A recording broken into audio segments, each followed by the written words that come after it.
a torch. A lot of functions in one thing. Now, this is of course very good because you don't have to carry around a lot of stuff. If you had one device for each thing, you need a big backpack. And you also need a lot of batteries. So if we can put many things in one, we can actually save a lot of resources and also energy. So this you all know about, but how do you make a material do many things at the same time? Now, my background is in aeronautics and aeronautical materials. So this is where I come from. You want to make airplanes lighter, and you want to do that because then they consume less fuel. So they're much more efficient. And what people do nowadays is that they use carbon fibers to do that. They sort of look like this. And on the picture here, you can see one carbon fiber laying on top of a human hair. So that says something about the scale of these fibers. So this is a bundle, but it actually contains 12,000 fibrils. And it's made from carbon. That's what we're going to use later on.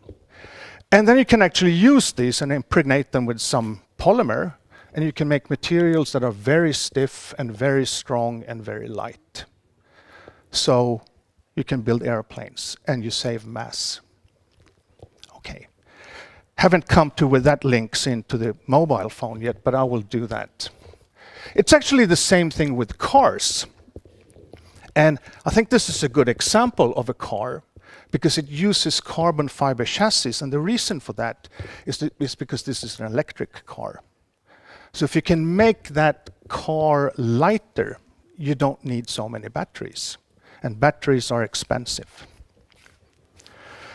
Now, where I come from, I'll go back to the aeroplane.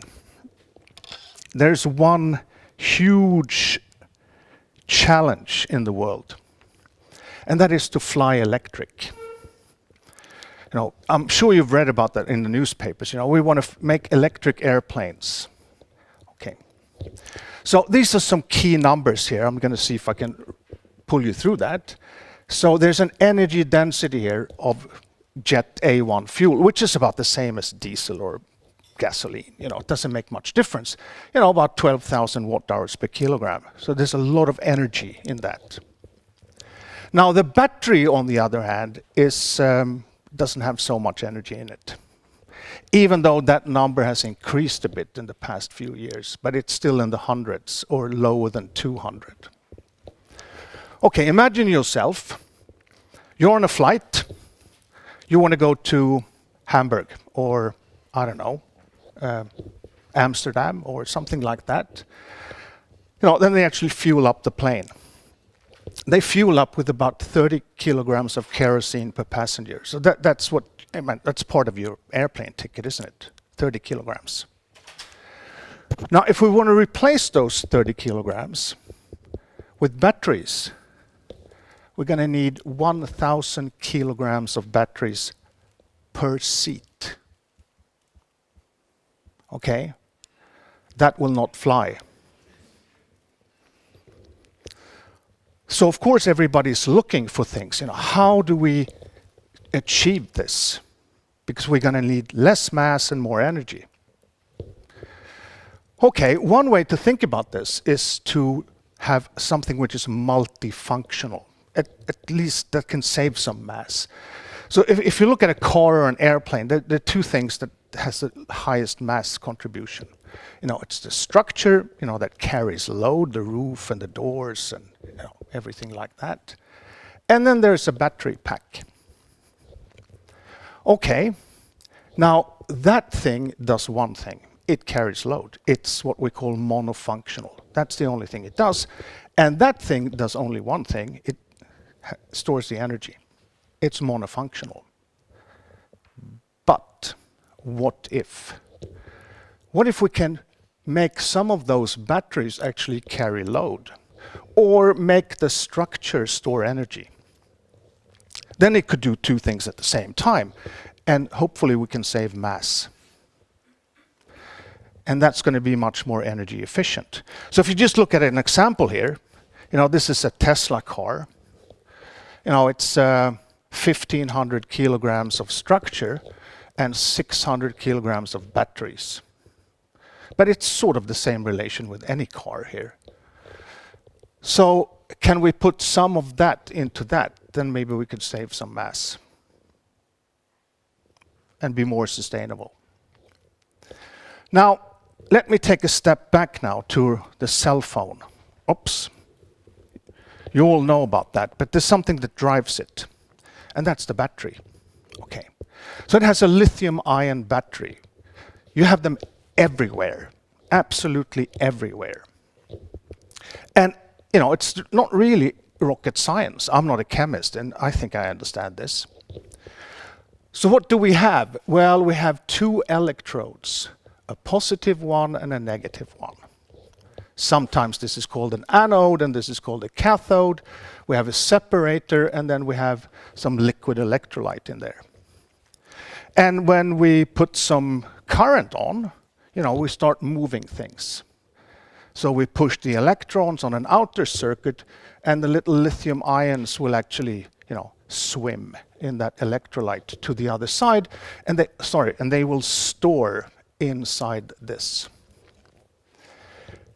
Does anyone know what this material is on that side?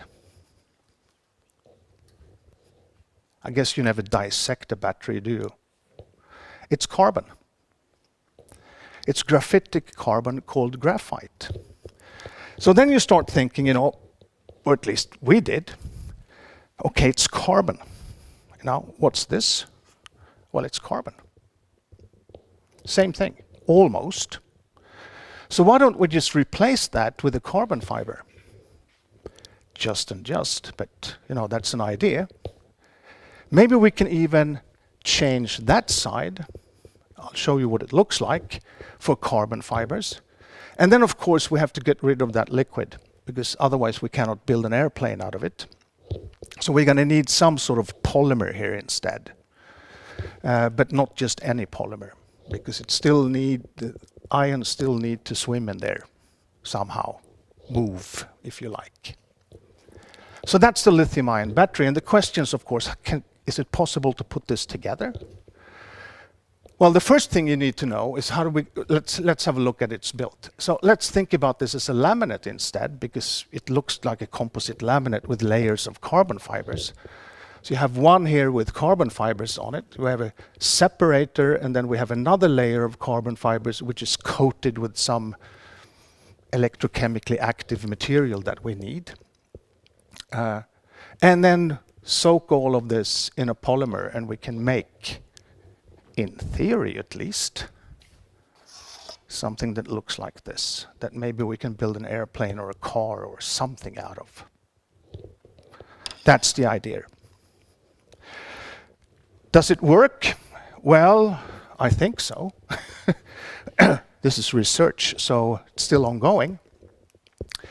And the reason for this is that, you know, we have these carbon fibers. They're very stiff and strong. They're electrically conductive, which is brilliant if you want to make a battery. And they can also work as a battery electrode. So this is the first thing you need to check. You know, do carbon fibers actually work electrochemically? So we, of course, try that. And this is a very busy slide with lots of information on it. There's a battery cell with a carbon fiber, and there's some cycling things, and a lot of numbers. So let's just focus on one of these numbers. So we take this number. It says capacity. It means how well can we store lithium ions inside carbon fibers. So it's a metric, milliampere hours per gram. Now, 357 might say nothing, but if we compare it with graphite, which you have in your cell phone and in your laptop, at best it's 372. That's the theoretical maximum. So you can actually make these carbon fibers. Basically, you could replace, you know, your cell phone battery, the graphite, and put this in, and it will still work very well. Although this is, of course, not made for making batteries, it's made for making airplanes and cars and things. So that works. Now, we're also going to need something on that side, and the idea that we're working around is to still use carbon fibers, but we actually coat them. So remember, this is very small now. the diameter here is 5 micrometers. It's really small. And then we can coat battery material onto this. The ones we're using is called lithium iron phosphate, but they're, it could be what's so-called NMC, nickel, manganese, cobalt. So on really small scale, you put battery material on top of it. The third thing which is important if you want to make a battery, or one that can carry load, is we're also going to need this sort of polymer that holds everything together, so we can actually transform that into something which is structural. And the thing we have been working with is what's called a bicontinuous polymer network. So I'll try to explain what this is. So these are a polymer that's polymerized, but it's porous. Think of a sponge. And then we actually can fill this with liquid electrolyte, so that this is the phase that carries load, and then we have an electrolyte in here so that the lithium ions can sort of move from the positive to the negative side. So it's bicontinuous. But it's actually bicontinuous on a super small scale. Maybe you can see the bar here. This is 1 micrometer. So the pores here are really nanometer size. Really, really small. So at least in theory, if we can do that, we can put this together. We use carbon fibers for the top layer where we can store lithium ions. The lithium ions come from the active material on the carbon fibers on the bottom side. We have a separator for electrical insulation. And then we embed all of this in this sponge-like polymer system, so that the polymer itself can transfer load and conduct ions. And this is about as far as we've come. We're still struggling. This is research, right? It looks so neat in theory. It always looks neat in theory, but making things are a bit harder. So what I'm going to do now is talk a bit about... maybe we can continue. Sorry, I have 2 more slides on this. Is it any good? Well, we're not really sure yet, but what you have to realize here is that we need to replace 2 things with 1. And this requires a little bit of thinking here, because what we're actually making is we're making a composite laminate, which is not as good as this one. And we're making a battery, which is not as good as this one. And everybody would say, why do you want to make something which is bad? Well, that depends on how you compare. So you need to compare one thing with 2. So think about it this way. Let's say we have a structural battery with a certain mass and a certain stiffness and a certain energy content. We have to compare that with 2 things. We have to compare it with a structure like that, and that structure is going to weigh less than that one because that performs better. But then on the other hand, we need to add a battery to get both functions. And the question is, now, does that one have lower mass than those 2 combined? Because they're doing the same thing. And at least theoretically, you can start thinking about this. Some simple things, what about the roof of a car? And you can sort of work out this. So if we make a structural battery car roof, it's going to weigh 9.6 kilograms. It's very small, so maybe you can't see that. But it's going to replace a steel roof, which is 18 kilograms, and it's going to remove 6 kilograms of batteries, because that roof corresponds to 6 kilograms of batteries. So of course we win. In this case, depends on what you compare with. Another thing which is maybe a bit more homey for you is to look at a laptop. There are 2 big components in a laptop in terms of mass. One is the chassis, this thing, that contains all the electronics. And the other one is the battery. Actually, it's possible, at least theoretically, to remove the battery from your laptop and place it in the casing. So you can remove it completely. It's going to have the same energy if this pulls off. And of course, there are a myriad of places where you can sort of start thinking about this multifunctional, do we actually gain something or not? Okay, now to some other things that spins off here, some other functions. Now, one of the problems, and I'm sure you've all experienced that, with your cell phone is that, the life of that battery is not infinite, right? They tend to die after a few years. And one of the reasons they die is actually because when we move lithium from one side to the other, some material shrinks and some expands, and it shrinks and it expands. And the reason for that is that these lithium ions actually occupy space, even though they're really tiny. So every time we charge up your phone, lithium ions go into your carbon. This is, by the way, a schematic of a graphite crystal with graphene sheets. So it expands.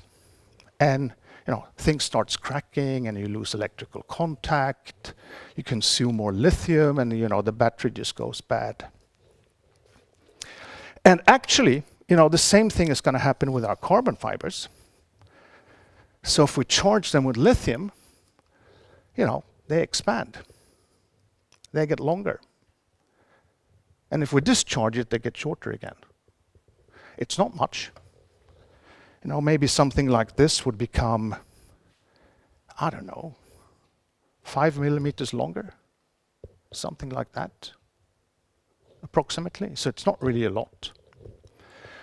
And this is something that you're going to have to design for, because imagine you have a structural battery in your car door and you charge it and then you can't close it, because it's expanded.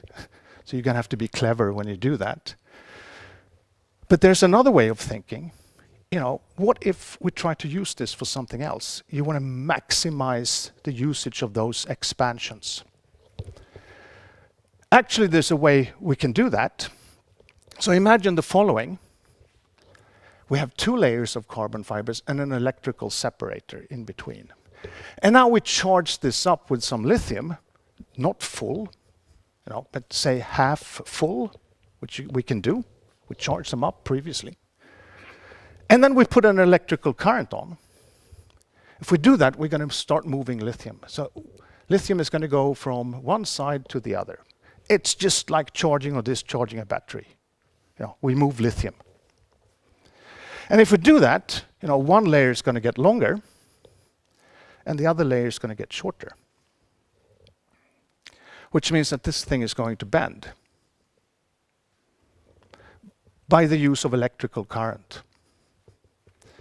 So I'm going to show you what it looks like. Maybe I need to sort of show the scale first. This thing doesn't look like that. It's really thin. So the total thickness of these 3 layers is about 0.1 millimeters. So it's tiny. Anyway, this is what it looks like. And before I start the video here, I have to this is not minutes and seconds. This is hours and minutes. Remember, you plug this in, and it doesn't charge in seconds and minutes. It takes quite a bit of time. And that's because of diffusion in these materials. But anyway, so what we're going to do now is just apply a current and move lithium from one side to the other. And let's see what happens.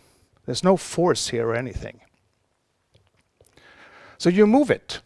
And then we can take the current and run it the other way. And it will bend the other way.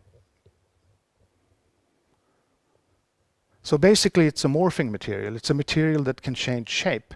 And the only thing we apply is 1.5 volts. Nothing more. 1.5 volts. So it's like a battery. And now we're going to apply some lower current so we can actually move more lithium. And we can create some interesting deformations of this. Now you have to remember also, it looks very flexible, but that's because it's thin. This is actually a super stiff material. It's as stiff as this thing. It's just thin. So it's stiffer than aluminium. and we can still move it with current. So that's maybe another function we can add to a material. Store energy, be structural, and change shape. Sorry. Now, there's another interesting thing that comes out. There's a lot of weird concepts here. A carbon fiber like this is completely inert. I mean, it's dead. I mean, if I pull it, nothing happens. But if you put lithium ions inside, it comes alive.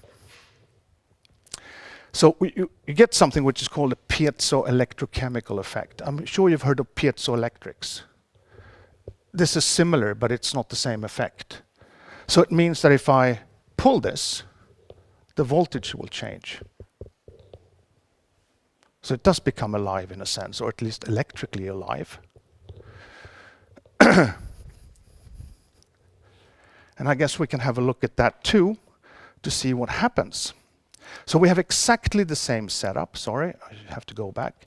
The two layers, the separator in between, but now we're not going to run a current, we're just going to bend it and see what happens to the voltage. So this is a little bit more popular science video, by the way. So it's the same thing. We have the same laminate as I just showed to morph, except this time we just apply some load to it. And then the voltage change. So it's sort of like piezoelectrics, if you like.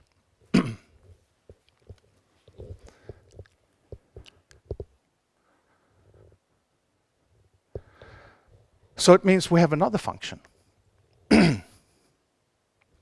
Because now we can actually measure the load on this thing by measuring the voltage change. So now we have a sensor using the same principle. It's still sort of like a battery.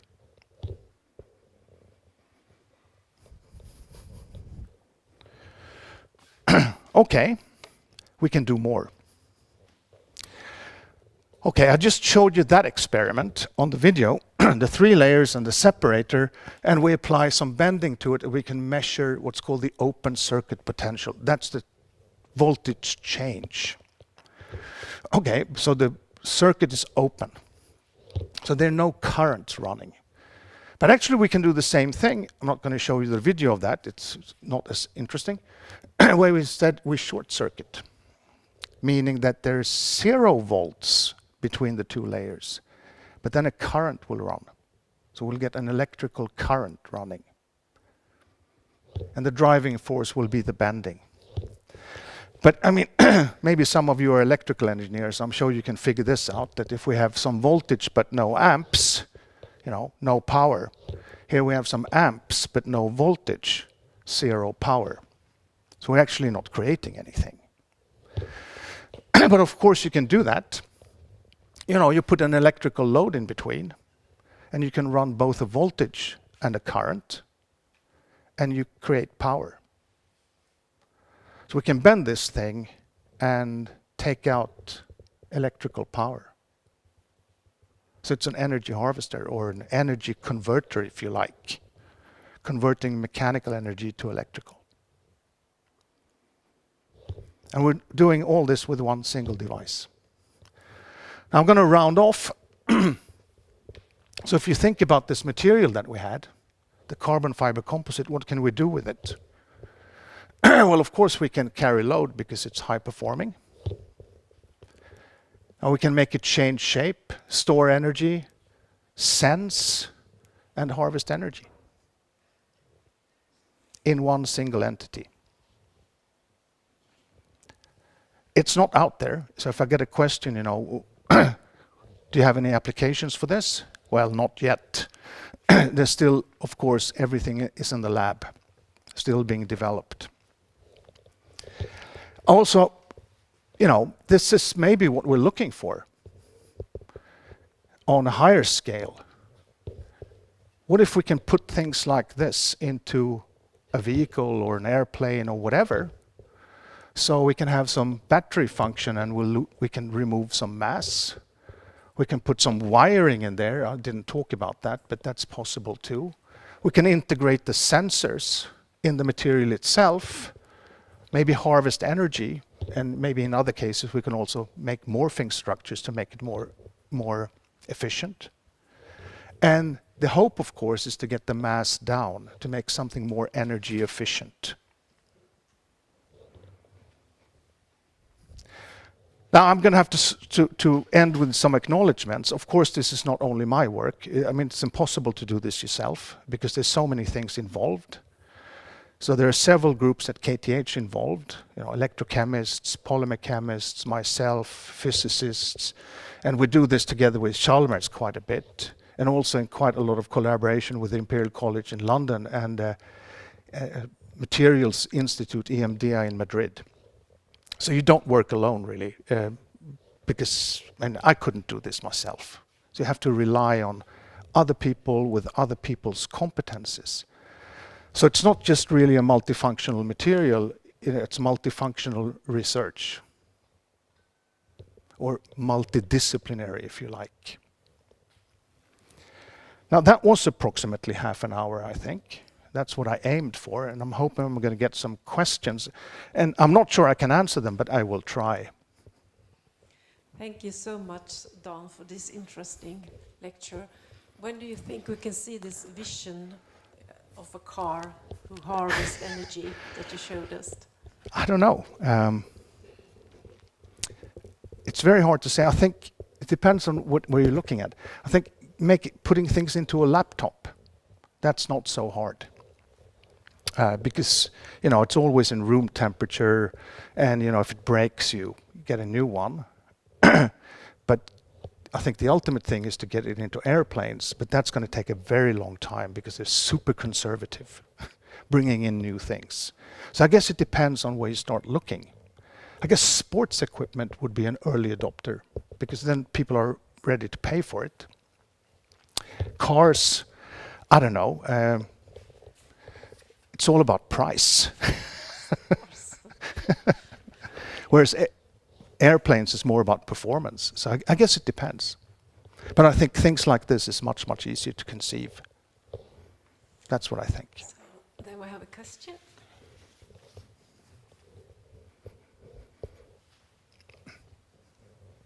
Thank you. I was wondering what the lifespan of these materials are.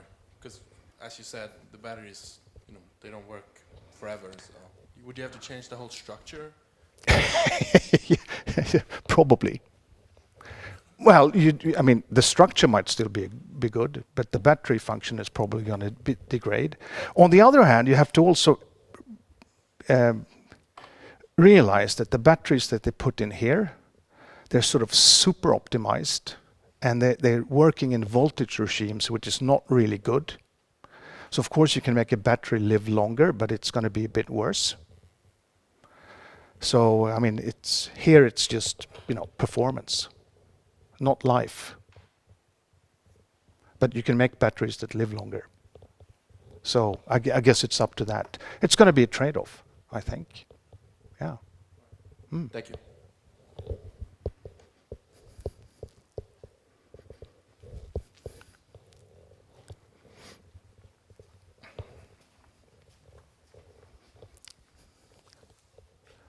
Okay, so batteries involved in car crashes can Yeah. start fires. It feels like a battery like this would be of much higher risk. Just like a dent in the door would be a risk of creating a fire or something. Yeah. Or maybe lower. Okay. I don't know. We haven't tried that. But think about it. If you store 70 kilowatt hours, that's a lot of energy in a box in the floor, and something happens. You have 70 kilowatts of watt hours of energy. But if you store it like this and compartmentalize, there's not much energy here. So if you short circuit one of these, maybe they won't catch fire. We don't really know yet. And obviously, what we would like to do, but we haven't achieved that yet, is to get rid of the liquid which is in there, because that's the one that burns. You know, it's not the rest of the battery, it's the liquid that burns. It's a solvent. It's a polycarbonate solvent. So when you short circuit, you know, that's what catches fire. So of course there's a lot of research going on what's called solid state batteries where you don't have any liquids. And that would be much better for us too. But we haven't found that one yet. Working on it. So I'm not sure. But it's a very relevant question.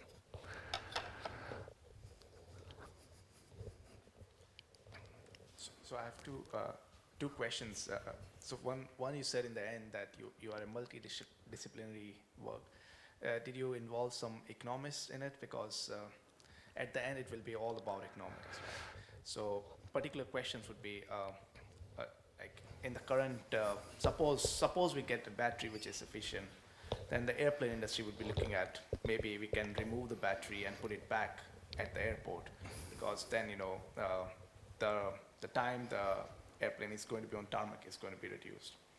And the question number two would be, why did you choose about putting a battery in a material and not some other kind of energy producing thing in a material?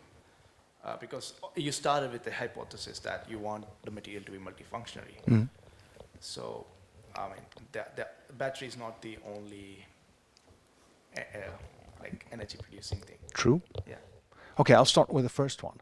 Now, we haven't talked to economists yet, because we have no idea what the price of this is. Although, I mean, the stuff that we're using is, I mean, they already build airplanes from this. And we're using the same chemistry as in here, which means that it's basically the same materials. So that's not really a big difference. But the key question is, you know, how much is it going to cost to produce it? And we're not there.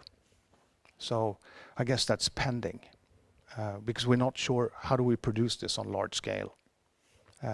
It's a bit too far away from us. So I don't know, but what we have been working with is people who do life cycle assessment, sustainability analysis. And that is something we're going to have to bring along.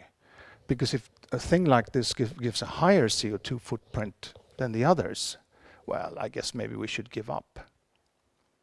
But it isn't like that. So why do something that you know up front is bad? No, you don't want to do that. Second question. I mean, we just got stuck on batteries because it was so fun. Yeah, I mean, that's the driving force. Really, it was fun. We're still having fun. Yeah. And if something else comes up which is more fun, I guess we'll go there. I mean, this is research, right?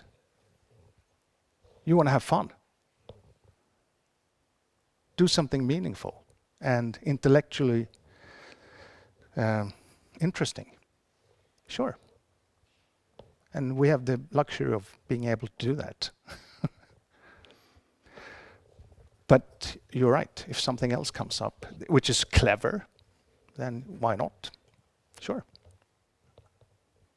Is there any more questions for Don? You can always contact me if you like. You'll find me on the KTH website. It's a good motto, to Yeah. have fun and to have interesting topics. Thank you so much, Don. Thank you for listening. It was a pleasure to be here. You will have a small gift from the Oh, library.